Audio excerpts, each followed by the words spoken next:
بسم الله الرحمن الرحيم. ولقد أرسلنا موسى بآياتنا وسلطان مبين إلى فرعون وملئه فاتبعوا أمر فرعون وما أمر فرعون برشيد يقدم قومه يوم القيامة فأوردهم النار وبئس الورد المورود وأتبعوا في هذه لعنة ويوم القيامة بئس الرفد المرفود.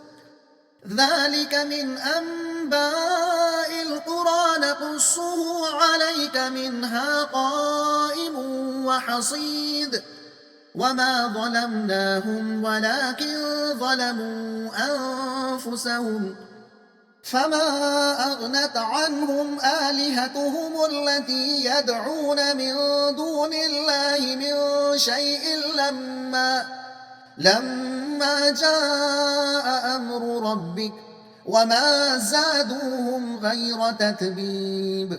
وكذلك أخذ ربك إذا أخذ القرى وهي ظالمة إن أخذه أليم شديد.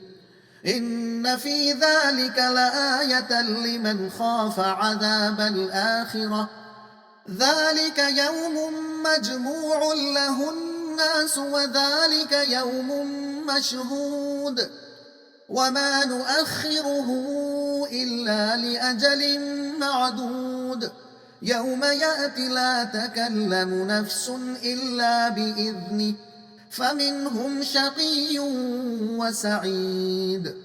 فأما الذين شقوا ففي النار لهم فيها زفير وشهيق خالدين فيها ما دامت السماوات والأرض إلا ما شاء ربك إن ربك فعال لما يريد.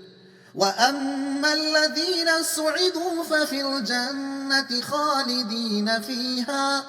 خالدين فيها ما دامت السماوات والأرض إلا ما شاء ربك عطاء غير مجذوذ فلا تك في مرية مما يعبد هؤلاء ما يعبدون إلا كما يعبد آباؤهم من قبل وإنا لموفوهم نصيبهم غير منقوص.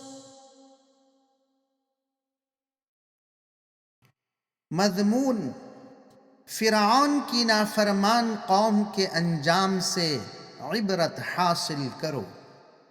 मतलब हमने फ़िरऔन की कौम की तरफ मूसा अलैहिस्सलाम को खुले मौजिज़ात देकर भेजा था, मगर कौम ने मूसा अलैहिस्सलाम की बात न मानी और फ़िरऔन ही की बात मानते रहे।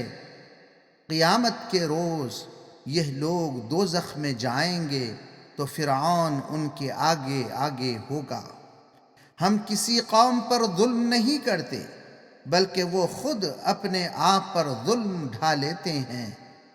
अगर इन वाक़िआत पर इंसान गौर करे तो इसको यकीन आ जाएगा और ये मालूम होगा कि इंसान इस कायनात में एक ऐसी हुकूमत का मुहकम है जो एक माक़ूल अखलाक़ी कानून रखती है, जिसके मुताबिक वो अखलाक़ी एतबार से बुलंद रहने वालों को जज़ा देती है, हद पर पहुँच जाने वालों को पहले कुछ मुद्दत तक संभलने के लिए मोहल्लत देती रहती है, और जब वो अखलाक़ी हद से ज़्यादा नीचे चले जाते हैं तो इसको ऐसा गिरा देती है कि वह दास्तान इबरत बन जाते हैं।